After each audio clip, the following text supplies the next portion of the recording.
We're seeing a lot of migrations of birds these days.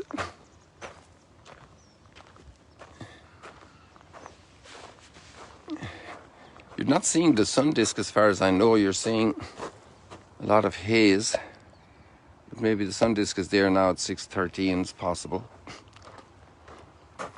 It probably is. But before that it was kind of a red, but the sun didn't seem to be behind it. Let me zoom in here a little bit. There we go.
There's an interesting story about a steward that causes people some questions, like Jesus teaching people to be a cheater.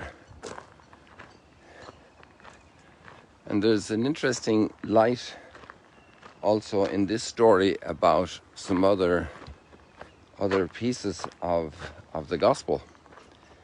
And basically we have a guy who's the head steward of his lord, and he's going to be fired for bad management.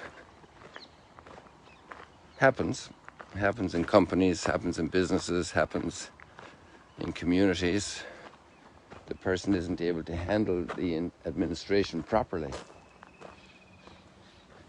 So this guy has the authority to reduce the debt of the clients and debtors of the king or the lord or the owner, the one who has dominion. So he is the steward of the dominion of his master. And that helps us to understand a few things about his powers and the powers of a steward. It's a word that shows up in other places. So when we read in Luke chapter 8 that Mary Magdalene, she's the first one mentioned of the women who support Jesus from their substance. And the next woman is, I'm not sure if the list varies sometimes, Susanna and Johanna. And Johanna is listed as the wife of Chusa, the steward of Herod.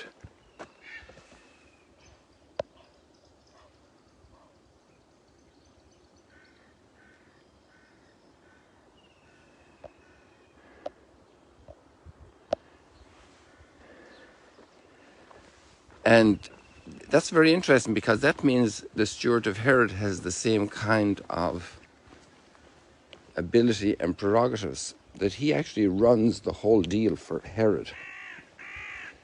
So sometimes we might need that little connection to understand the vocabulary of the New Testament. What's a steward?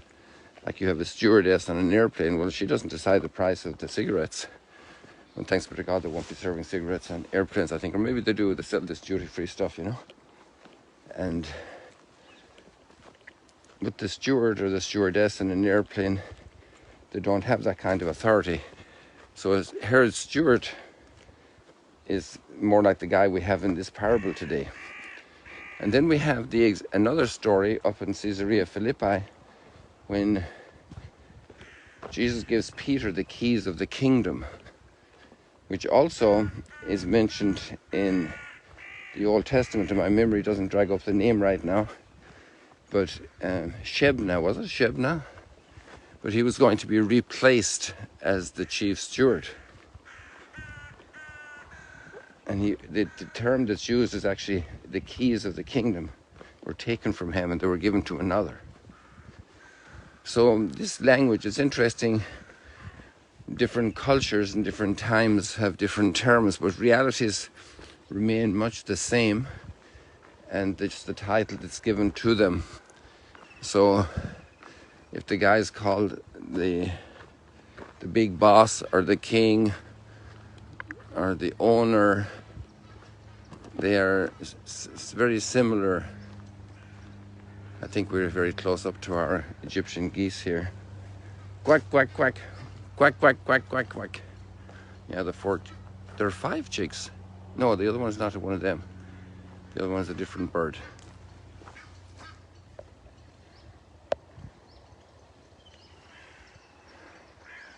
Quack, quack, quack, quack, quack. Quack, quack, quack. You're okay, you don't have to go out to the water.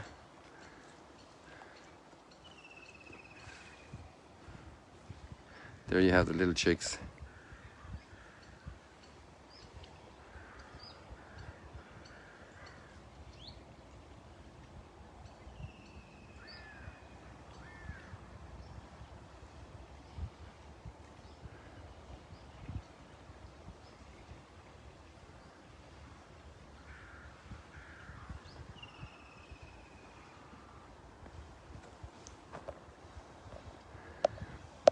So that's an interesting little insight from today's parable, because this guy has complete dominion of the assets of the kingdom.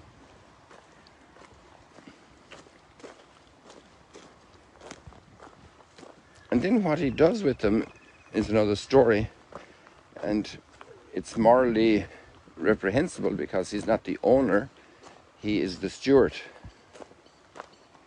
Actually, there's another parable that comes to mind now as well that's in the same line, and it is the fellow that goes off traveling and he leaves his stuff to servants, and one he gives 10, another he gives 5, another he gives 2 or 1.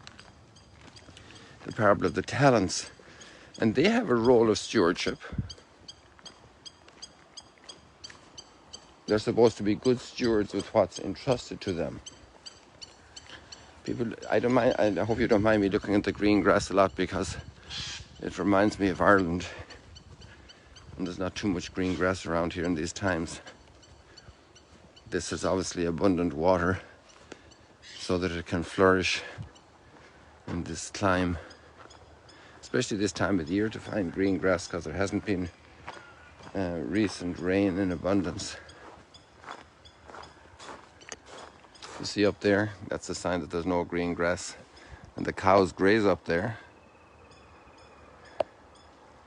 Not much to graze now.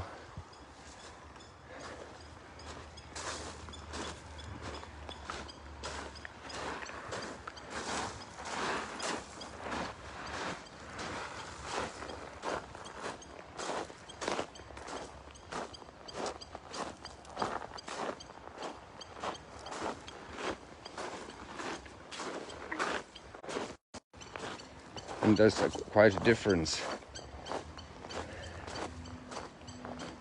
And Jesus does that in another text as well, when he says the children of darkness are more astute than the children of light. That sometimes we're a little foolish, a little naive, a little dumb. Because if you really believe that heaven exists and that we're going to go to heaven, but we behave like we think all that exists is this world. And so there you have a problem. The children of darkness are more astute than the children of light. Many times we believers are a little bit late coming into the game to spread the good news, to live in true discipleship, to know how to trade the things of this world for the kingdom of heaven. Others are brilliant at it. They use all their talents to build the kingdom of heaven, to build up people forever. It's really what good parents do for their children. They put everything into their children. They don't live self-centered lives. They live other-centered lives, centered on the children entrusted to their care.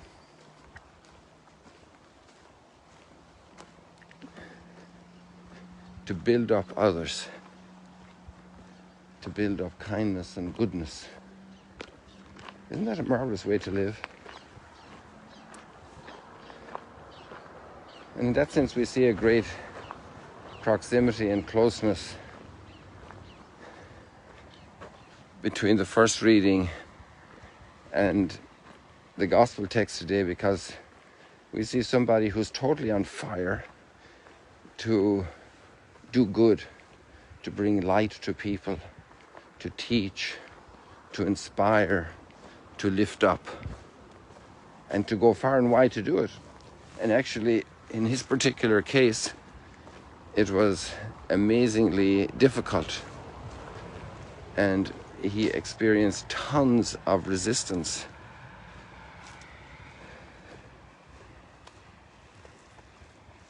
Tons of resistance. He was stoned and left for dead 5 times. He was scourged 40 minus 1 5 times. Maybe I got one of the numbers wrong in terms of the stoning. Was it 5 times? He was driven out of town. He had to escape. He was lowered in a basket from a city. He was shipwrecked. And the only purpose that was moving him to get into all these situations was to do good for others. Isn't that amazing? I find that incredible.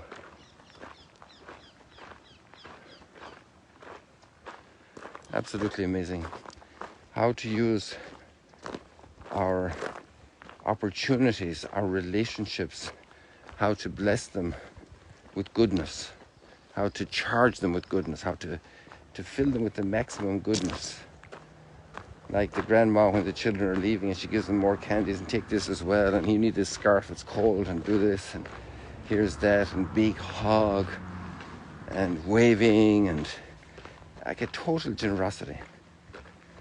The difference a generous person makes in so many people's lives.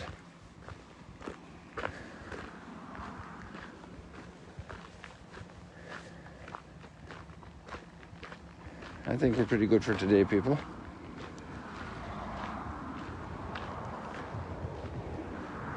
The Lord has revealed to the nations his saving powers, our psalm. But he doesn't reveal it like just with the sunrise. He reveals it through the hearts of people who are sunrises in the lives of others. That's the saving power, to turn a human being that's selfish into a human being that's living for others. That's where the Lord really reveals his saving power, so that we can be truly in his image no matter what our history has been. People, let's leave it like that for today. God bless you. See you later, alligators. May you be transformed by grace to be a splendid sunrise today. Even if you have a headache, even if you're tired, if you feel you're getting old, be a sunrise. You can start off with prayers. You don't have to fix your hair to do that. God bless you. See you later, alligators.